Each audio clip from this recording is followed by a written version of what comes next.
Common sense is tough to find today. Get your dose with me, Gary Wellings, at the Drift Radio Show. We'll tackle the tough national issues and cut no slack to the left or right. Catch my drift on Red Nation Rising Radio. The highest quality tractor in the U.S. and number one in customer satisfaction for 2015 and again in 2016 is LS Tractor, both awarded by EDA. This is Mark at Ashelman Equipment. We have a full line of LS four-wheel drive diesel tractor loaders ready to go. Forks, blades, tillers, plows, and mowers in stock, ready for all your projects. Subcompact to large farm, opener cab with heat and AC. Hydro transmissions make driving fun and easy for the whole family. Attachments are changed with just a pull of a lever. Highest quality, more features standard, 5-year warranty, free loader, and 1.59% financing qualifying. Ashelman Equipment in Whitmore Lake is at exit 50 on US 23, just north of Ann Arbor. Call 734-994-6000. That's 734-994-6000. It's time to change your life. Lose up to 70% of your excess weight in the first year. Begin your journey with Michigan Bariatric Institute. Free monthly educational seminars at St. Joe's Livingston. Learn more at stjoeshealth.org/MBI.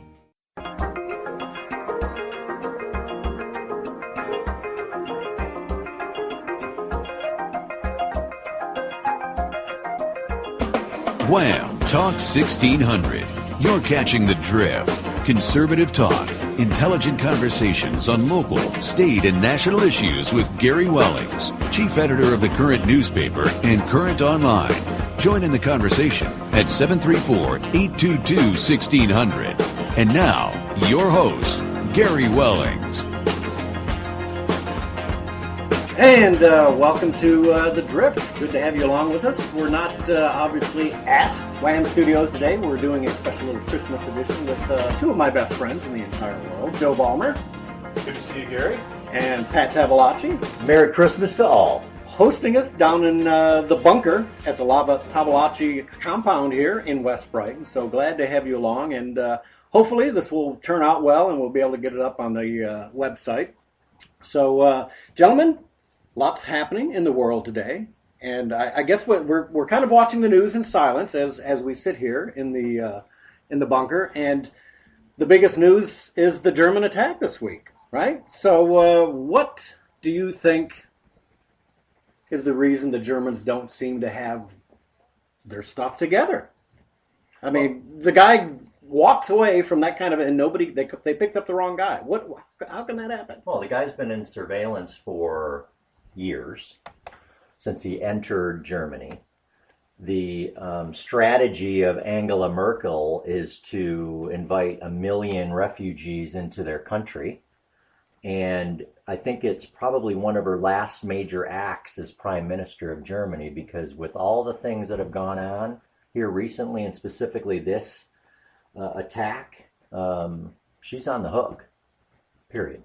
Yeah, Joe, you were talking before we started here that, the one thing that you really like about Trump is his, you called it anti-Muslim. I think it's just, if it were crazy Baptists from another part of the world, he'd be against the crazy Baptists from another part of the world. So I don't think it's a religious bias type of thing. I think there are just a group of people represented in this case, this time by Islam, right, that are creating havoc around the planet. Yeah, I mean, when you look at the list of terrorist activities that have happened in the world over the last 20 whatever years, I mean, I'm sure it goes back a long time, but particularly in the last 20 or so years, what seems to be the common denominator again and again? It's radicalized Muslims are behind it. Right. Yeah, and you talk about moderate Muslims, and hey, we've all got friends who happen to be Muslim.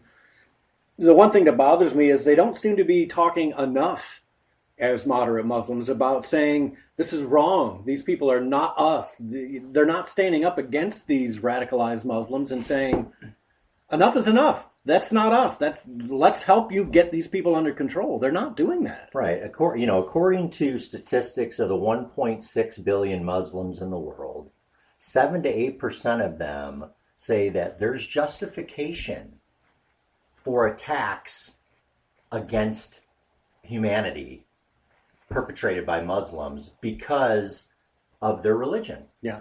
Is that the Pew Research poll you're pulling up there? This is actually just down here on MP. This is NPR actually. Okay. But yeah, The bad word. No, I understand. But what NPR does do is reference things like the Pew Report, Yes. right? Yeah. So you're talking about 128 million people in the world that are radicalized. Yeah.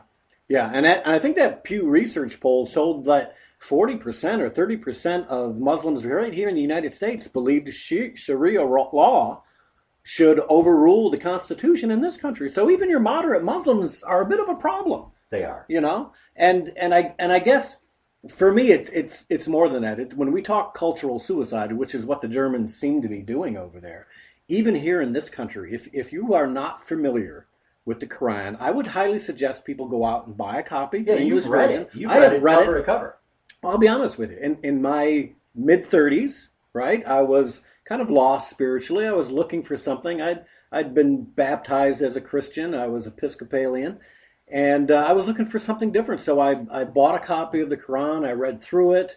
And by the time I got to the end, it was like, this is a load of bunk for me. I mean, some people may like it, but it was a special dispensation. Any religion that puts one person and gives them favoritism above someone else, that's not equality. For me, that's not right. And that was it for me. I thought to myself, Muhammad's a Democrat. One set of rules for him, but a different set of rules for everyone else. Correct. And when you look at places like Iran and Saudi Arabia, it seems to be the same thing. The high and mighty get something special, and the low-class people get the shaft. Right. And that is not me, and I don't like it. You know what I mean? Well, it sounds like the Obama administration, quite frankly. Yeah. I work for a German firm, and I'm over there 4 or 5 times a year. And I was over there actually last July when the attacks happened in Nice by a Tunisian, and I'm going to be over there again in January. And I work with very intelligent people over there, and I'm really looking forward to hearing firsthand from them to see. I kind of have my pulse on my finger on the pulse of their opinions, and I'm looking forward to seeing in January whether they're swaying a little bit on their, I would say, liberal view towards immigration. Yeah. Right. Now, neither one of you have been traveling to France lately, right? No, I know you I both haven't. travel a lot. Yeah. And you think Marine Le Pen is going to actually pull off something in France with those elections? Yeah, it's entirely possible, right? I mean, there's a nationalism sweep going on, right? So that could Yeah, happen. absolutely. And I've got certainly a couple sites in the work that I do that are down there in France, one outside of Paris and one in the south of France. And they're extremely troubled by what's going on. And I think nationalism is exactly the right word that Joe used. Brexit is the tip of the iceberg. Yeah. Yeah, I was happy. I had talked to a guy just before the Brexit, and he was and it was a guy I think you know, and he was kind of mixed about it happening or not. He was a little worried about the fallout economically, which I think has now proven itself not to be as disastrous as they thought it would be. And I think if that nationalism comes as part of self-preservation, and let's be honest, even if every Muslim in the world were honest, or not, that's a bad term, were peaceful loving, Right. they would still be outbreeding us and pushing the Sharia to the point where, you know what, they're going to make it hard for Christians and Jews and agnostics and even atheists to live. It becomes part of that jizya, which is the payment, infidels as we are called, because that's what we are. We don't believe that. And so we suffer in some way or another. And that is the Quran. If you haven't read the Quran, it says destroy the infidel. And it says make them pay tax otherwise, And people can interpret that in different ways. But there's never been a reformation in the Islamic community that the Christians had.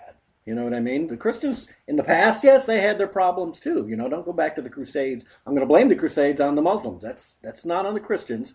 People like Barack Obama want to twist it around and say it was the Christians invading. No, there were enclaves of Christendom in that area when the Muslims came in. So, hey, that's the way it is. Yeah, I mean, look, there's radicalized sects in all over the world. Yeah, in all religions. But they're not doing what these folks are doing. The good news is that when you look at, France, you look at Germany, and you look at some of these perpetrators here recently, they're on a list.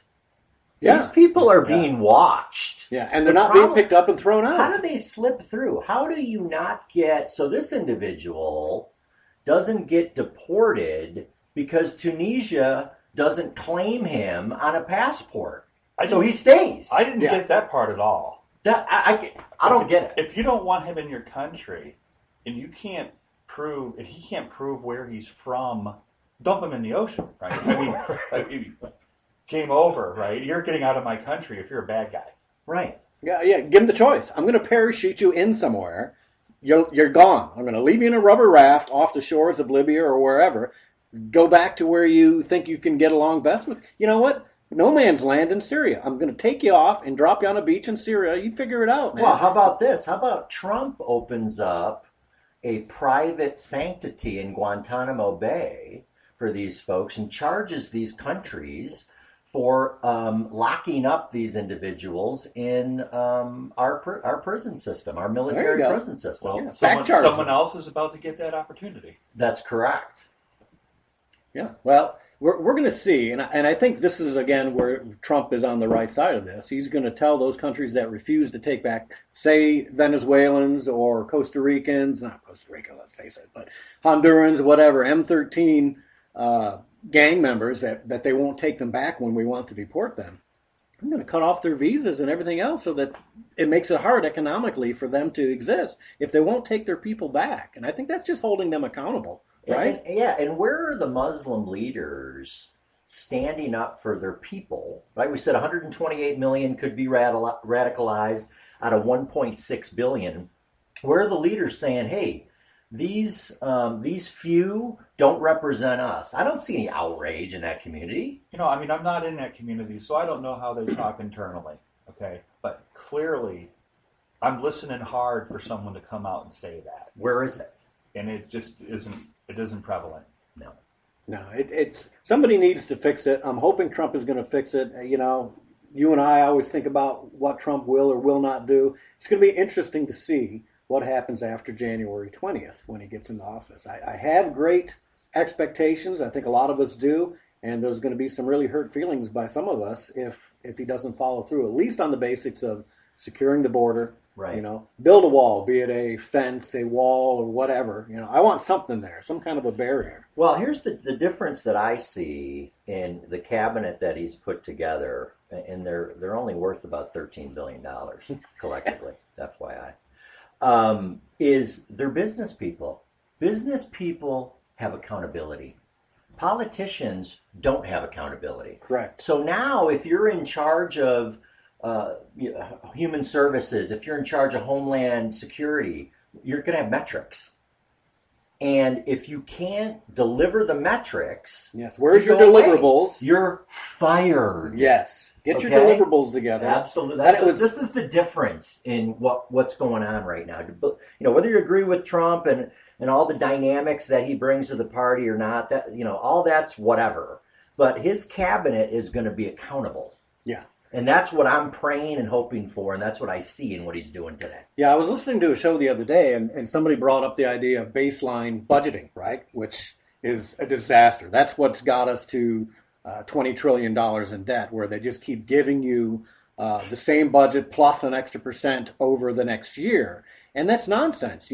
Prove what you've got in your budget. Have you accomplished your deliverables in that period of time? If not, we're going to take money back out of that budget. And if you've accomplished everything but don't need any more, we're not going to give you the extra anymore either. Yeah. So lay somebody off. Absolutely. And to Pat's point, that's where businessmen operate differently. Yeah. Right. And a politician never does, because you know what? That money is just an open purse for them. And if you want to see that in real life here in the beautiful state of Michigan, on March 31st, look for the salt piles on your road in the last snow of the year. Yeah, because the budget has to get met, so you dump the salt to get more salt. That's what Gary is talking about, instead of zero-based budgeting, which is what I have to live by. In business, Joe, I'm sure you have to live by as well. You can be sure. It's show me from zero to your budget how you need to get there. Last year already happened. What are we doing now? Right. Well, let's kind of change venue a little bit here. Let's talk fake news because this kind of ties